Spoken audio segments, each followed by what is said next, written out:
Como estamos hoje? Eu preciso que vocês falem comigo, gente. Eu estou muito desamparada. Muito obrigada. Agora sim, estou me sentindo mais alive. Ok, essa máscara me tirou toda a qualidade da minha visão de óculos, mas tudo bem. Seja como for, existe alguém que eu realmente gostaria de, vocês me permitam, de dar especialmente as boas-vindas, como o nosso querido Peter falou. Nós temos um companheiro que vem de muito distante. É com enorme alegria que o recebemos de volta. Seu cabelo é irreconhecível. Muito bem. E vocês, outros? Em primeiro lugar, eu gostaria de quase que pedir desculpa de fazer essa série de palestras. Será uma longa série. Serão abordadas, provavelmente, se a inspiração continuar, no sentido de continuar a falar sobre esse assunto, nós vamos falar sobre isso de perspectivas imensamente diferentes, numa abordagem profunda. Mas eu gostaria de pedir desculpas para aqueles que se encontram doentes, ou que acabaram de se recuperar, ou melhor, se acabaram de se recuperar, melhor ainda, não é? Mas aqueles que se encontram doentes, ou têm familiares que se encontram doentes, aqueles que estão nos acompanhando online e que se encontram doentes, eu realmente quase que gostaria de pedir desculpas a vocês por fazer palestras sobre a saúde num período de grandes provações coletivas. Porque é muito fácil falar da saúde. E eu explico por que eu estou pedindo desculpas. É muito fácil falar da saúde quando nós estamos saudáveis. Essa é a grande verdade. Muito fácil. Quase que nós falamos de cima para baixo. Não é? Parece que nós estamos falando de algo distante de nós. Por isso, o nosso respeito, o nosso amor a todos aqueles que estão passando pelas provações da saúde comprometida. No entanto, é importante, eu diria realmente essencial, que nós falemos sobre a saúde. Não a saúde falada, conversada, discutida no mundo, mas a saúde do ponto de vista espiritual, que é um enfoque de ponta, sendo trazido hoje em dia de uma forma surpreendente por espíritos comprometidos com o bem, com a verdade e com o progresso. Mas o Espiritismo fala dele há muito tempo. Fala desse comprometimento com o ser espiritual. Nós temos uma mensagem no Evangelho segundo o Espiritismo que fala do cuidado do corpo e da alma, do cuidado da alma e do corpo. Se nós estamos reencarnados, nós precisamos cuidar dos dois. Portanto, é importante que nós falemos sobre isso. E é mais fácil aprender sobre o assunto quando nós estamos com a saúde relativa. A saúde é relativa.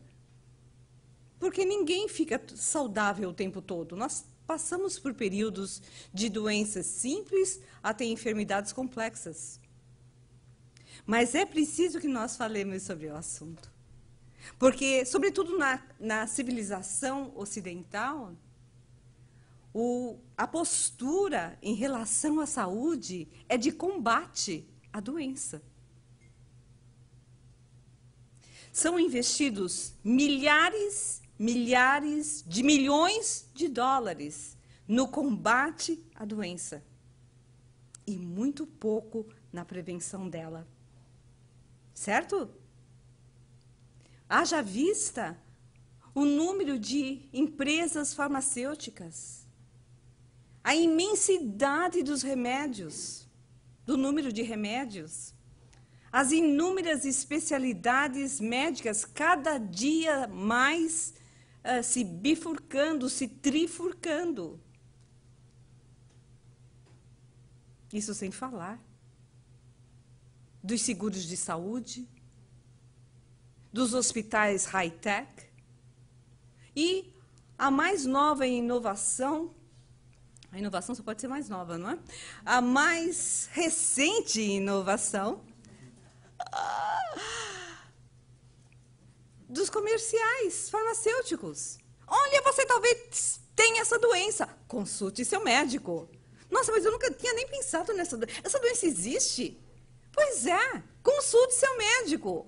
Nós temos a resposta. Nós temos como solucionar o seu problema, que talvez exista lá e você nem saiba. Então, realmente, o lado comercial é quase assustador. Em algum nível, ou em vários deles, desrespeitoso. Mas se você se encontrar doente, e eu também, nós vamos dar graças a Deus pela quantidade imensa de remédios e de pesquisadores investindo na solução da sua e da minha doença. Portanto, muito cuidado com a crítica. Nós precisamos analisar a questão, porque o problema comercial é inacreditável.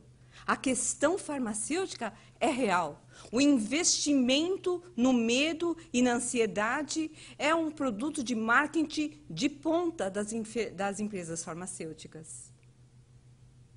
A mais chocante de todas as propagandas que eu vejo de vez em quando na televisão é a direcionada aos pais, quase que os culpando por nunca ter vacinado seus filhos adolescentes de um vírus aí que causa câncer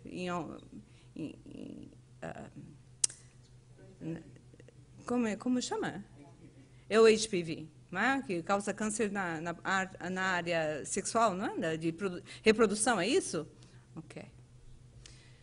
Então, o direcionamento... Como é você? Você é um pai. Como é que você deixou... Pai, você não cuidou de mim? O garotinho lá de 12, 13 anos, 14 anos, falando isso para os pais. Então, é assim de chocar o nível da exploração.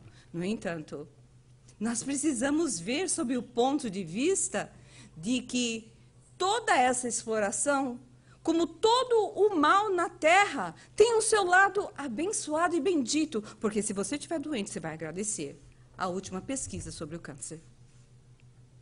E os mais novos remédios. Nós hoje estamos vivendo num período quase inacreditável de uma doença que parece mais pré-histórica. Como é que no século XXI a economia para e milhares de pessoas pelo mundo afora estão morrendo de uma gripe, porque ela é o que é. De toda forma, nós precisamos refletir, porque o avanço é impressionante, é tremendo, e nós ainda continuamos doentes. Quando não aparecem doenças novas como essa, outras, milenares, retornam. E você vai falar, meu Deus, o que é isso? Então, alguma coisa de muito errado está sem ser analisada e sem ser focada. E é por isso que nós precisamos falar sobre o assunto. Porque se nós não cuidarmos da causa das doenças, nós podemos até nos curarmos daquela que nós estamos vivendo no momento, mas ela pode retornar, ela pode despontar de formas diferentes no decorrer da nossa vida, porque a causa não foi trabalhada. Por isso, nós estamos aqui fazendo essa série de palestras. Eu gostaria de passar alguns instantes retomando apenas alguns dados daquilo que nós vimos na palestra anterior, que foi a palestra inicial sobre essa série. Em primeiro lugar, gostaríamos de deixar claro que nós somos expositores espíritas. Nós estudamos e trazemos para vocês os assuntos. Portanto, nada do que eu disser para vocês aqui é opinião própria. É embasado na doutrina espírita, nos trabalhos do médico André Luiz, do espírito médico André Luiz, e de médicos e pesquisadores recentes. Basicamente, em termos de trabalho propriamente, nós vamos realmente analisar, estudarmos juntos esse livro inicial, que trata da saúde espiritual, do Projeto Espiritizar. São uma série de livros, e nós vamos começar com o livro Saúde Espiritual. Essa é a capa mais recente desse livro. E nós trouxemos aqui, como nós comentamos na palestra anterior, de que essa ideia de trabalhar a espiritualidade relacionada ao nosso bem-estar material, o nosso bem-estar do corpo, não é apenas uma visão do paradigma espírita. Nós estamos vendo isso, felizmente, sendo transformado. Nós vemos médicos, pesquisadores, cientistas de várias ordens trabalhando o assunto. O que começou a despertar o interesse na década de 80 foi o Dr. Harold Keating, não é? Onde fez toda uma pesquisa sobre a importância da oração no refazimento do paciente. Não é? Ele chegou a conclusões incríveis, e esse livro foi um dos, que ele tem vários sobre assuntos espetaculares, um dos traduzidos já para o português, que mostra que existe uma ponte, que existe um encontro entre a ciência e a espiritualidade.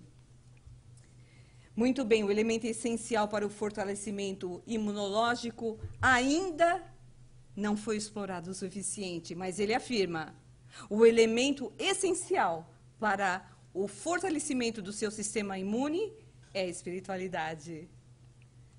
Bruce Lipton nos fez pesquisas coisa de 20 anos atrás, e as pesquisas dele só foram reconhecidas no final da década de 90, ou melhor, no meio da década de 90, não é? Onde ele começou a falar da epigenética. Questão de 20 anos atrás, era um assunto não só não discutido, como também não reconhecido. Hoje, a epigenética é reconhecida oficialmente. E para aqueles que falam, nossa, epigenética, quem nunca falou sobre a epigenética? Por gentileza, me ajude aqui. Ok. Genética todo mundo conhece, não é? É o estudo do nosso processo de reprodução, não só interna, como da espécie humana. Até hoje, ou melhor, até o reconhecimento da epigenética, era tido que os genes determinavam tudo o que acontecesse na sua vida celular e na minha. Tudo era tido como sendo determinado pelos genes. Se você nasceu com um gene do câncer X, isso significava que você iria ter aquele câncer em algum momento da sua vida. Hoje nós sabemos que não é assim. Hoje nós sabemos que você pode até possuir 1, 2, 3, 4, inúmeros genes para diversas doenças, e isso não significa que você vai sofrer dessas doenças. Essa é uma boa notícia, sim ou não? Fala comigo, sim ou não? Sim. Com certeza. Epi quer dizer acima. Então, a epigenética está acima da genética. Está querendo nos dizer que o controle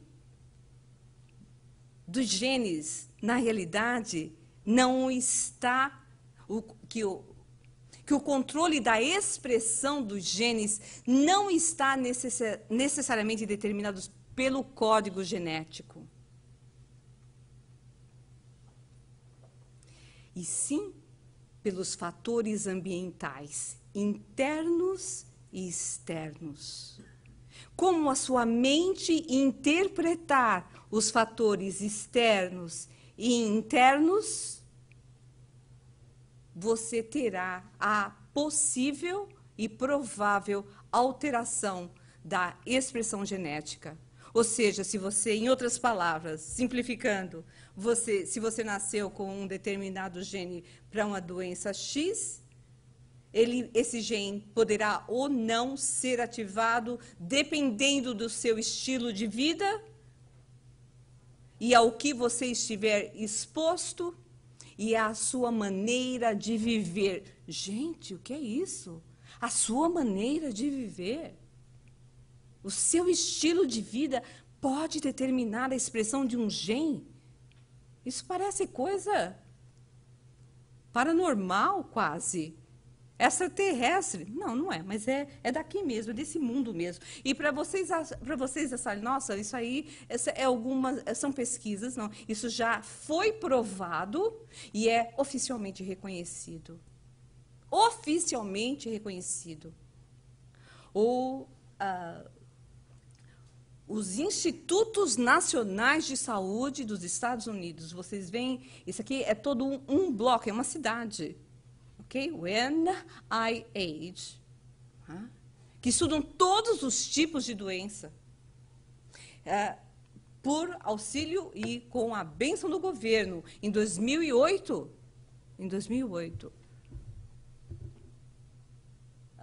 recebeu 190 milhões para pesquisas na área da epigenética para 5 anos de pesquisa. Hoje já tem mais fundos para isso. Não é?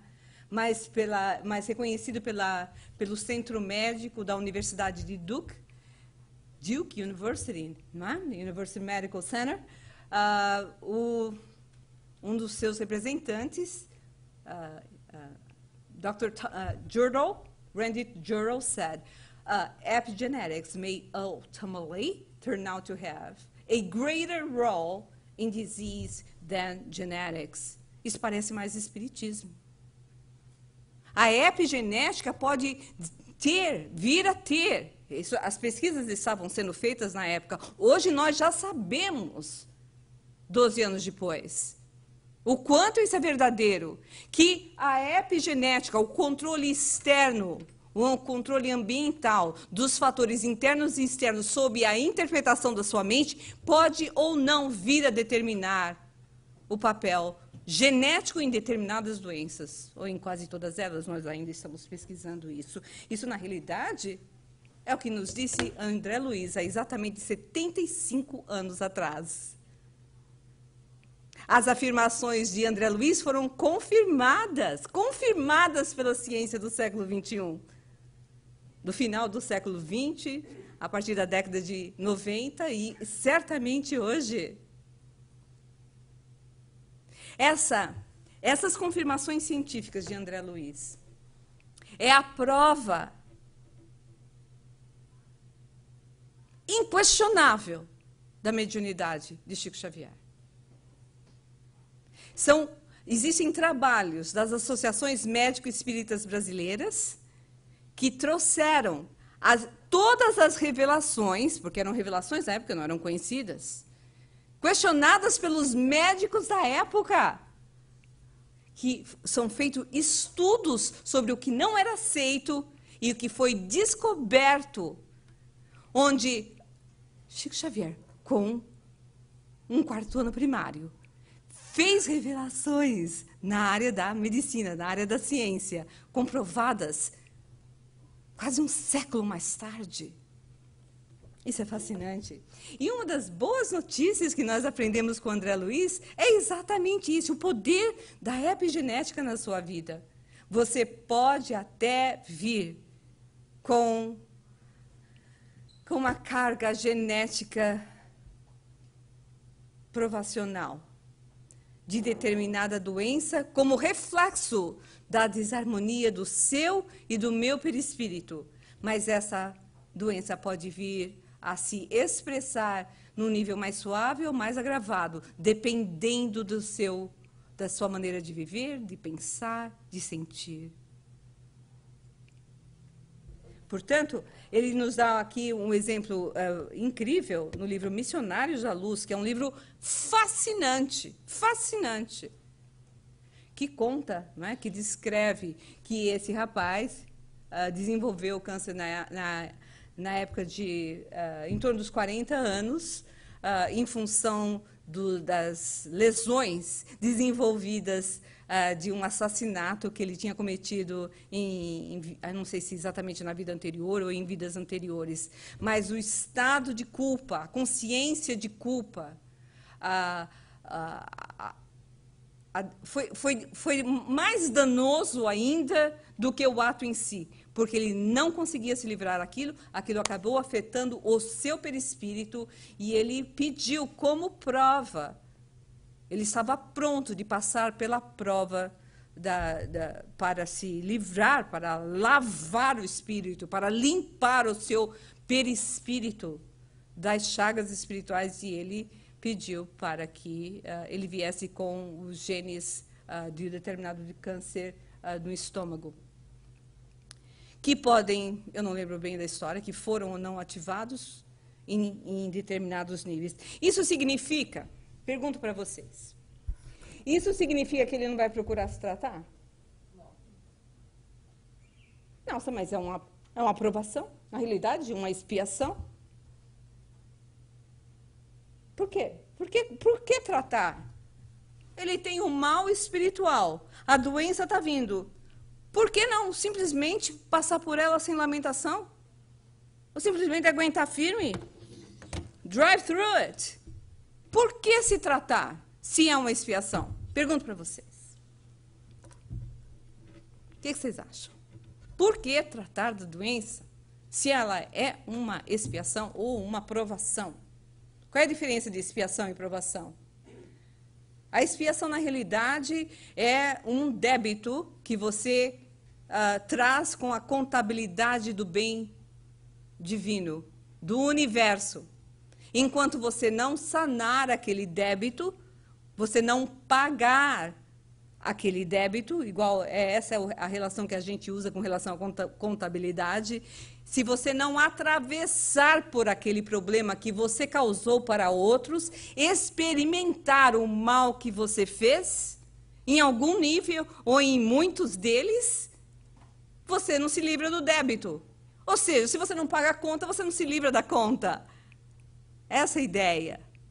Claro que, numa visão profunda, a ideia é muito maior, porque não adianta você pagar uma conta se você não soube por que você acabou com aquela conta no bolso.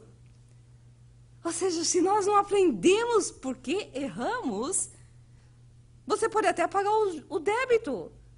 Você pode até passar pela experiência, por aquela dor, por aquele casamento difícil, por aquele filho impossível, pela doença física, mas você não mudou. Então, o bottom line é que você continua do mesmo jeito. E se a causa não foi extirpada, você vai errar de novo em outras áreas, ou até na mesma. É ou não é? Essa é a ideia. Então, não é uma punição de Deus, um castigo de Deus, ou uma coisa que o Espiritismo inventou, mas a ideia é você passar por aquela experiência para valorizar o bem e aprender com ele. Essa é a ideia.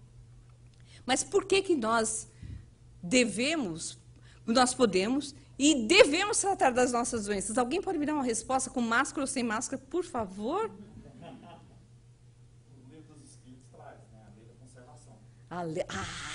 Que inspiração! Olha! Ai, meu Deus, estou até sentindo calor. Está quente aqui? Gente do céu! Isso é um instinto nato que Deus colocou no nosso coração, no nosso espírito, para que nós prolongássemos a nossa reencarnação o máximo possível. Nós precisamos lutar pela vida, porque talvez nós a tenhamos desperdiçado em outras vidas. É por isso também que a doença vem, a enfermidade vem, para testar a tua perseverança, para você valorizar a vida e lutar pela vida. Porque não é fácil lutar pela vida quando você está doente. Passando por dores terríveis, com um futuro incerto. Às vezes mais jovem, às vezes mais maduro, não tem idade. A ansiedade e o medo é o mesmo. É ou não é? Não, não é para acabar, é para começar. É para lutarmos pela vida.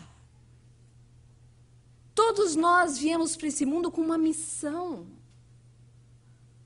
E talvez a sua, nesse momento, seja de lutar pela vida. Um exemplo para aqueles que convivem com você. Nessa luta, existem aqueles momentos da resignação. Nessa luta, existem aqueles momentos da dor e falando, meu Deus, eu não sei se eu vou aguentar.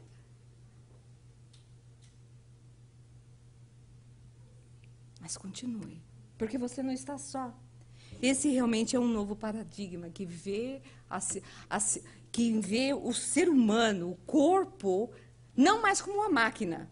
Porque, por incrível que pareça, quando você vai ao médico, você procura um médico para consertar a sua máquina que não está funcionando bem. E ele olha para você como uma máquina também.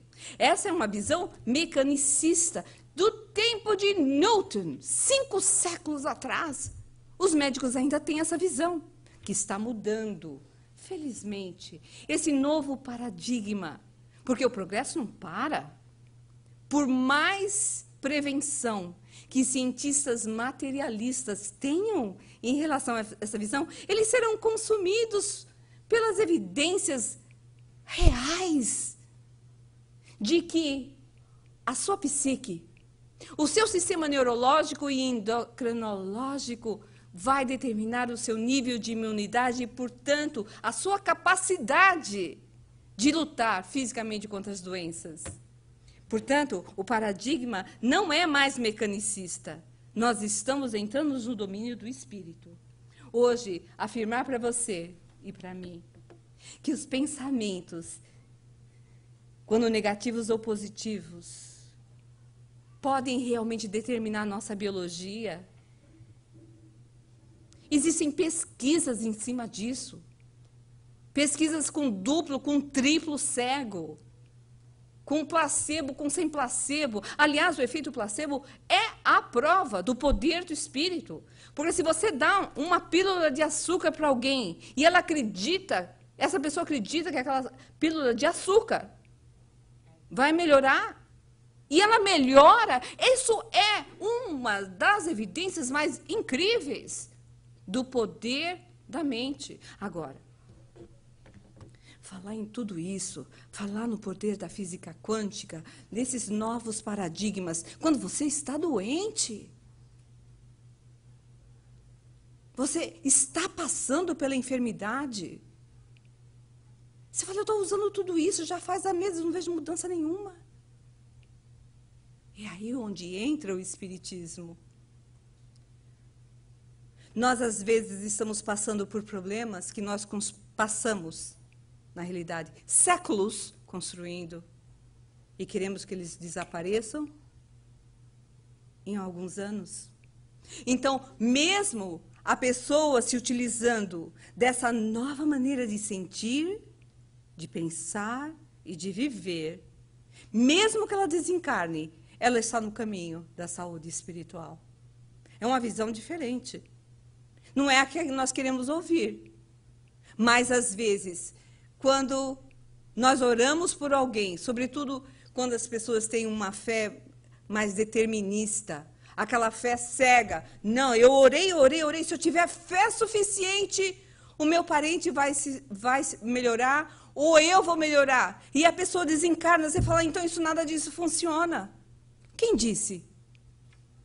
Se a causa do problema está no espírito. No entanto, você pode se curar. Portanto, na dúvida, você faz o quê? Senta, chora e sofre, ou você vai lutar? Ou você vai à luta, ou você vai atrás? Você vai atrás. Porque talvez você não sabe, e eu também não, mas talvez seja exatamente essa postura de luta, de perseverança, de coragem. Coragem de lutar. Coragem de lutar, que possa ser o elemento determinante, possa ser o vetor da sua cura.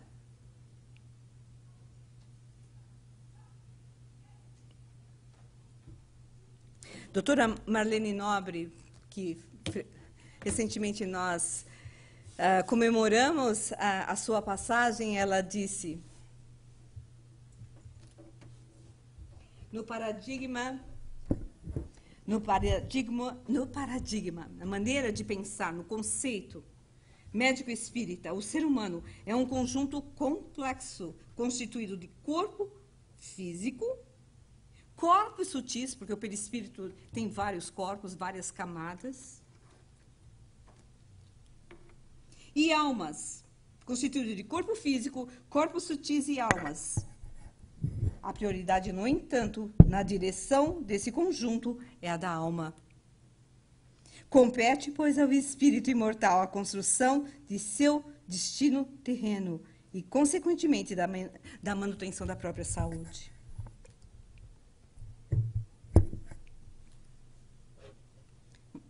Mas você e eu?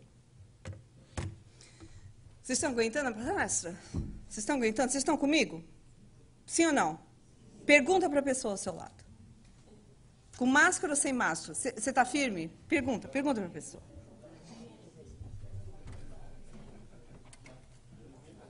Pergunta para a pessoa se ela aguenta mais 20 minutos. 20 minutos é bastante, hein, gente? 20 minutos de palestra é muito. Vocês estão...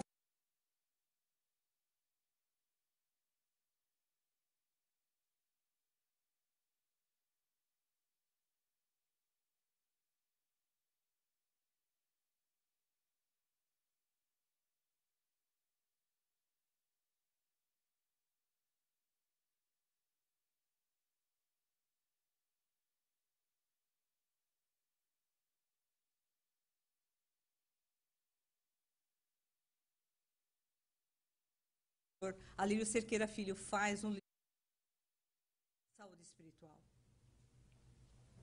Ele nos lembra que nós somos o produto de conflitos não resolvidos, em sua grande maioria, que uma hora vai explodir.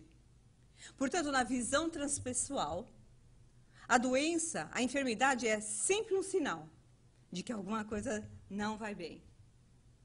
Às vezes a pressão é tão grande que ela estoura no corpo físico, outras vezes na mente. Quando estoura no corpo físico, nós estamos falando de doenças, de enfermidades tradicionais, enfermidades reais. Quando ela estoura na mente, quando os nossos conflitos explodem na mente, nós os chamamos de transtornos, sejam neuróticos ou psicóticos. Portanto, se você sofre de ansiedade ou depressão, você tem um transtorno neurótico. Eu prefiro pensar na neurose, na minha depressão e na minha ansiedade, em vez de, nossa, tem um transtorno neurótico? Pois é, de neurótico, todo mundo tem um pouco. Então, você já se sente melhor. Muito bem. Se tiver alguém aqui com menos de 25, talvez com menos de 30 anos, talvez não saiba o que é isso. Eu vou explicar o que é. É aquilo. Tá? Só para esclarecer. Ok? Só para esclarecer. Eu chegava do colégio, tinha sempre o barulho na cozinha.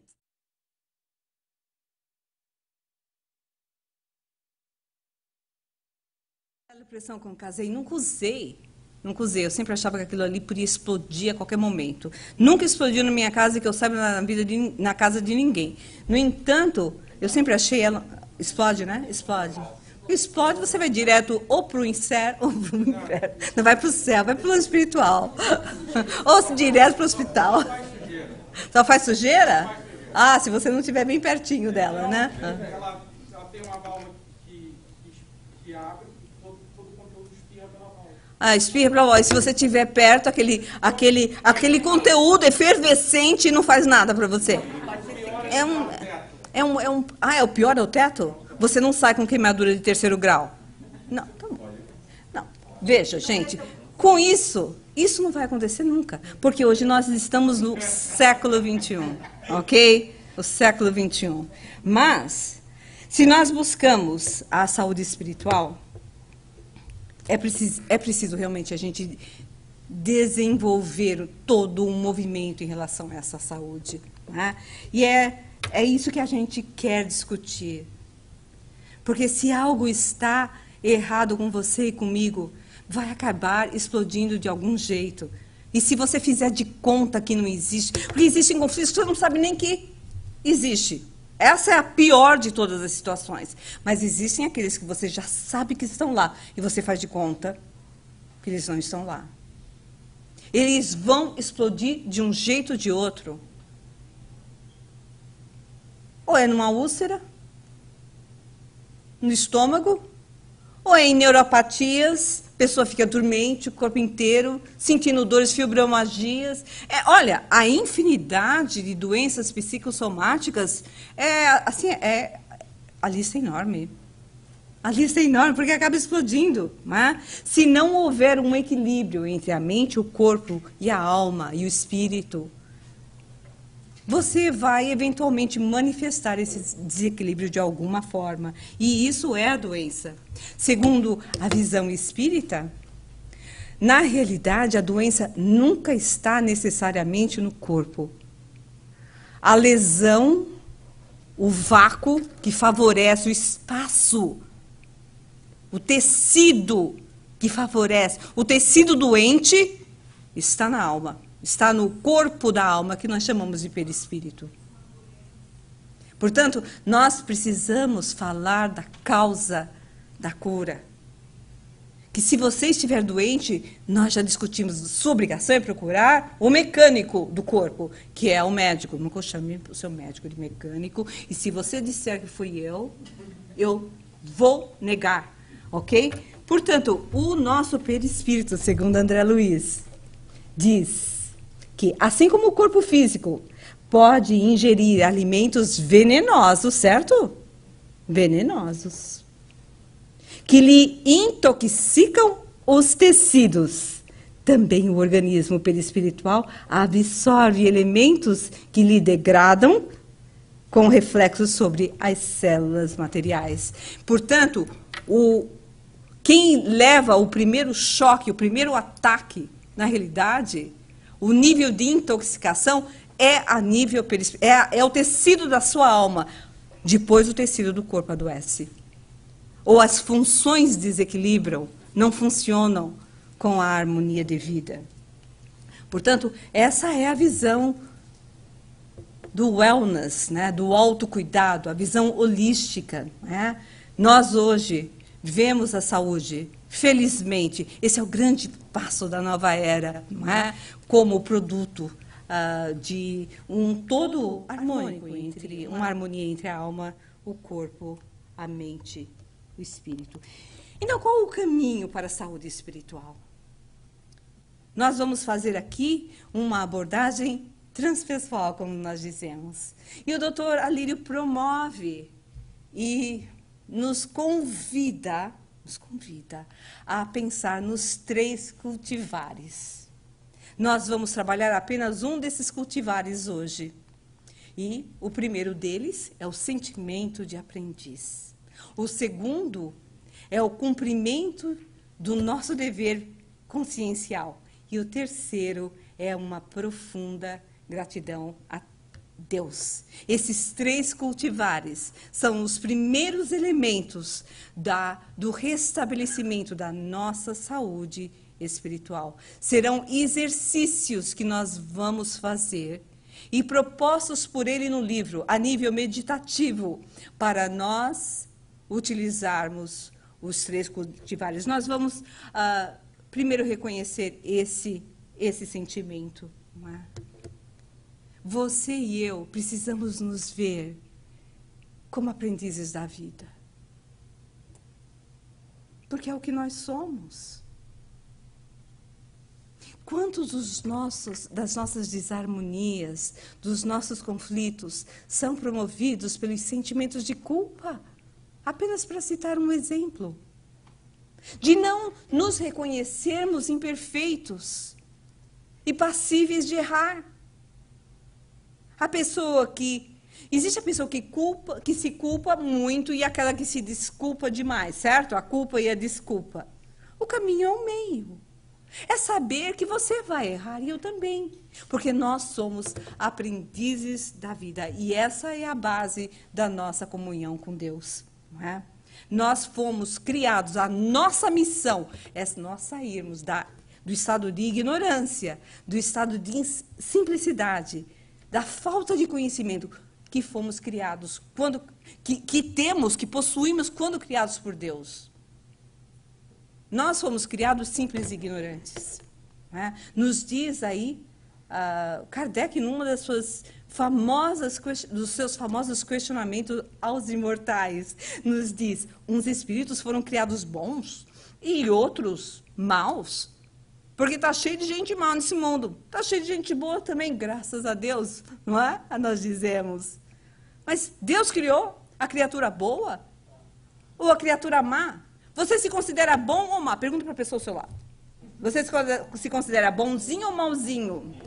Vamos lá, todo mundo se perguntando, quero ouvir, olhar a carinha de todo mundo. Aham. Mauzinho ou bonzinho? Você aí online, mauzinho ou bonzinho? Como é que você se considera? Vamos lá, vamos lá. Então aí, os mentores nos respondem que Deus criou todos, sem exceção, todos os espíritos, simples e ignorantes. Ô, seu ignorante! Ninguém está chamando, Deus não está nos chamando isso. Ignorantes sem conhecimento, tá certo? Simples e ignorantes, sem conhecimento. Qual é a nossa missão? Cada um nasceu com a sua missão, você precisa descobrir a sua missão, mas não é tão difícil. A sua missão é essa. A sua missão é você se esclarecer de forma progressiva. Deus nos deu a cada um uma missão com o fim de nos esclarecer e progressivamente nós seguirmos no caminho da perfeição. Esse é o caminho. Essa é a nossa missão, melhor dizendo. Encontrar o caminho do progresso, do esclarecimento. E você e eu estamos fazendo isso agora. A gente está tomando tempo para se esclarecer. Não é? Porque é pelo conhecimento da verdade que nós nos aproximamos de Deus. Como símbolo da harmonia, da paz, da real felicidade. A felicidade eterna e sem perturbações são encontradas por esses espíritos nessa perfeição. E nós precisamos buscar essa perfeição. Quanto tempo vai levar essa perfeição, gente? Uma vida é suficiente? 2, 3, 4. Quantas vezes nós vamos precisar agir, exercitar, para aprender, recomeçar, fazer de novo se não saiu direito? Quantas vezes? Quantas forem necessárias. Quantas vezes você vai exercitar o bem? Quantas? Pergunta para vocês, quantas vezes? Vocês vão responder comigo, por favor. A resposta eu já vou dando. Eu vou perguntar, quantas vezes nós vamos nos exercitar para sermos bons? A resposta é, quantas vezes forem necessárias. Então, vamos treinar. Quantas vezes forem necessárias. Vamos lá. Então, esse foi o teste inicial. Então, o teste inicial não, esse foi o exercício.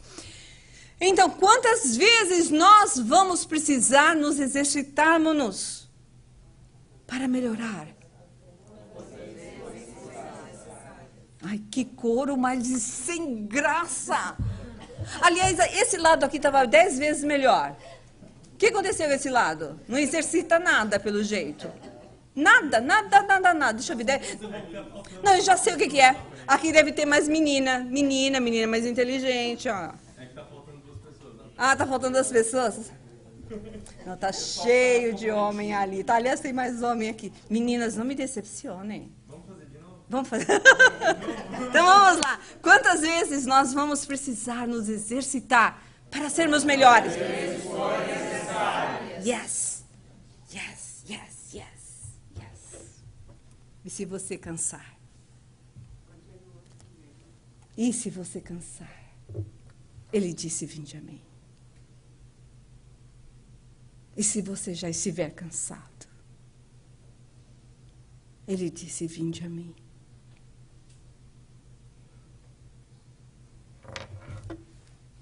Para lembrarmos melhor disso, nós vamos lembrar dessa passagem belíssima de Jesus. Eu pediria o som, por favor. Disse Jesus, vinde a mim. Vinde a mim todos os que estáis cansados e oprimidos.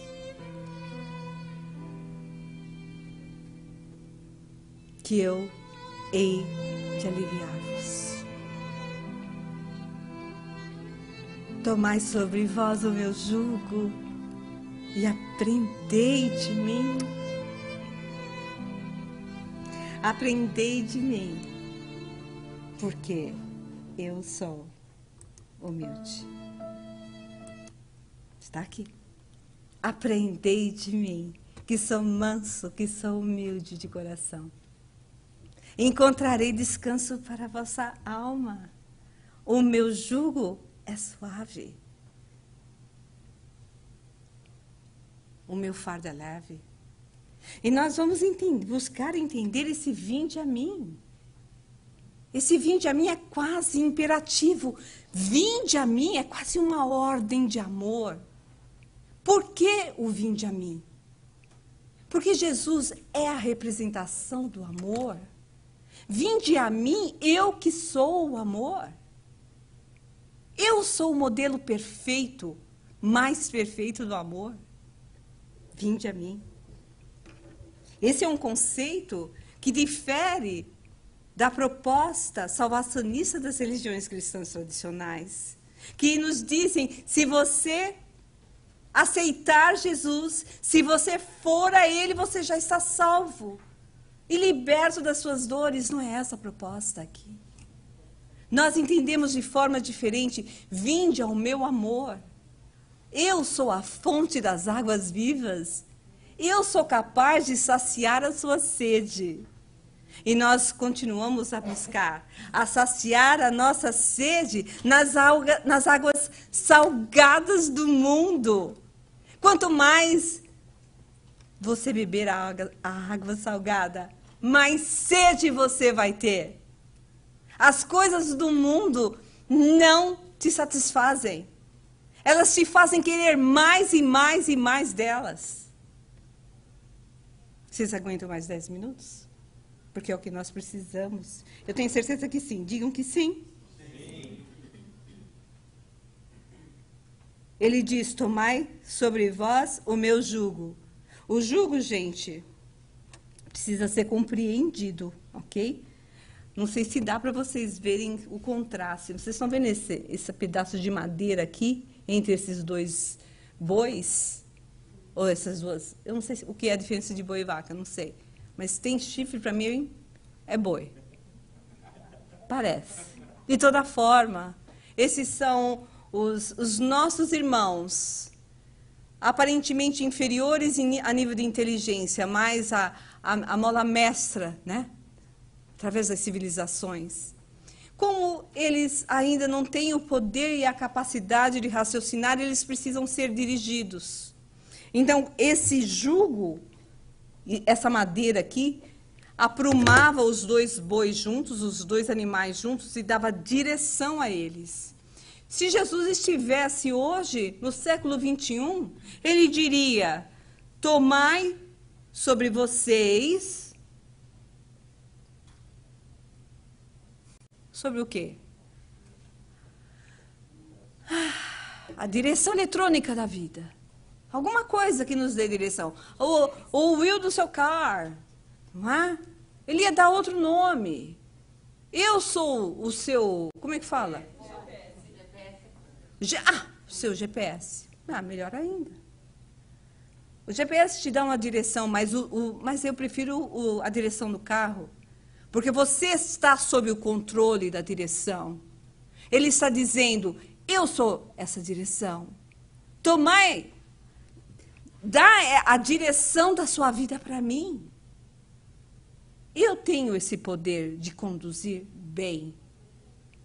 Então, quando Jesus diz, tomai sobre mim o meu jugo, ele diz, tomai sobre vós o meu jugo, tomai sobre vós a minha direção. As minhas orientações. Eu sou o amor. Veja o que eu faço e aprenda comigo. É essa a proposta. É essa a proposta. Aprendei comigo. Na realidade, Jesus aqui faz um convite. Aprendei comigo. Eu sou mestre. Vocês e eu, nós somos os aprendizes. Eu sei. E você e eu estamos aprendendo. Essa é a ideia. Aprende. A gente quer aprender com quem sabe ou quem não sabe? A gente quer aprender com quem sabe muito mais do que nós.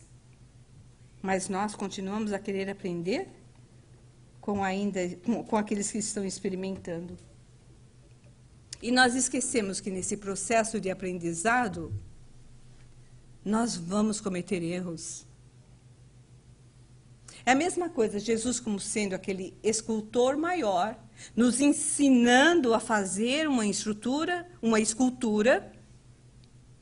e nós queremos fazer a escultura da mesma forma, com o mesmo nível de perfeição do que o mestre. Tem como, gente? Quantas vezes você vai precisar exercitar? Quantas vezes forem necessárias. Mas é possível chegar a essa perfeição? Sim ou não? Sim. Segundo ele é. Segundo ele é. Ele diz, você olha para mim, que você vai ser perfeito como eu. Ele se mostra como modelo. Faz o que eu faço, aprende comigo. E nós aqui estamos lembrando a todos, não é?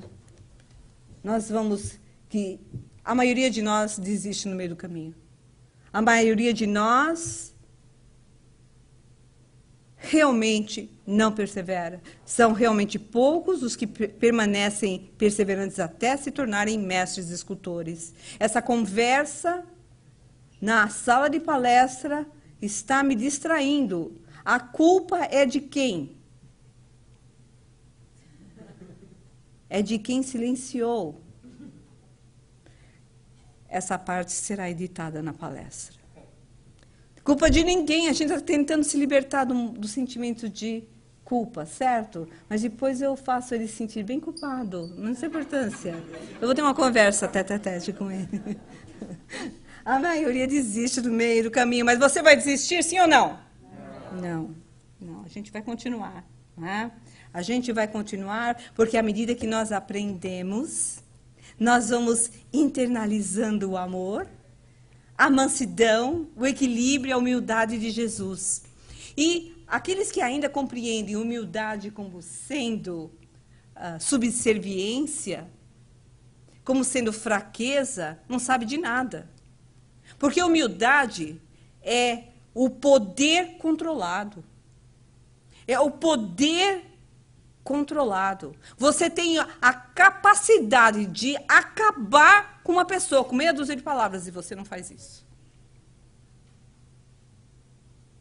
Você tem a capacidade, pela condição que você ocupa, de despedir alguém que buscou, que você descobriu que buscou lhe puxar o tapete, e você não faz isso. Você tem a capacidade de atirar uma verdade na cara de alguém que lhe fez muito mal, e você não faz isso. É o poder sob controle. E a mansidão? Muita gente pensa que ser manso é ser bobo. Ah, você é manso. Jesus não é dessa mansidão que nós estamos falando. Muitos de nós falam, ah, não, eu estou indignado. Estou indignado. Querendo se comparar à indignação de Jesus. Até Jesus ficou indignado. A indignação de Jesus não é a nossa. A nossa indignação normalmente é sinônimo de irritação. Nós chamamos de indignação, mas no fundo é pura irritação. E a irritação é fruto do orgulho. Como é que você se atreveu a fazer algo diferente? Não sei por que essa palestra serve tanto para mim só, né? Para ninguém mais. Certo? Pergunta para a pessoa ao seu lado se serve para ela também. Nós fixaremos, essa é a proposta para nós terminarmos. Nós fixaremos suavemente as lições do Cristo. Nós fixaremos suavemente essas virtudes em nossa memória, até que nós possamos vivenciá-las naturalmente, em espírito, na verdade. Vai vir naturalmente. De tanto você andar de bicicleta, você anda de bicicleta de olho fechado. De tanto você fazer o bem, vai chegar uma hora que você vai sentir o bem. Você vai sentir compaixão. Você não vai escolher agir com compaixão. Veja a grande diferença. Portanto, cultivar o sentimento de aprendiz é a nossa condição essencial para a conquista da saúde espiritual. Essa é a nossa condição. E essa é aqui que eu deixo vocês. Não é? Jesus nos disse no final daquele trecho que se nós conhecêssemos a verdade vai nos libertar. A verdade sobre aqueles com quem convivemos? Ou a verdade sobre nós? Está aqui a imagem famosa do grande iceberg. Quanto nós sabemos de nós? Ainda é tão pouco. Mas aquele que busca, encontra. Aquele que bate tem a porta aberta. E eu e você já estamos no caminho certo. Muita paz a todos, muita harmonia, muito equilíbrio, muita perseverança. Muita perseverança.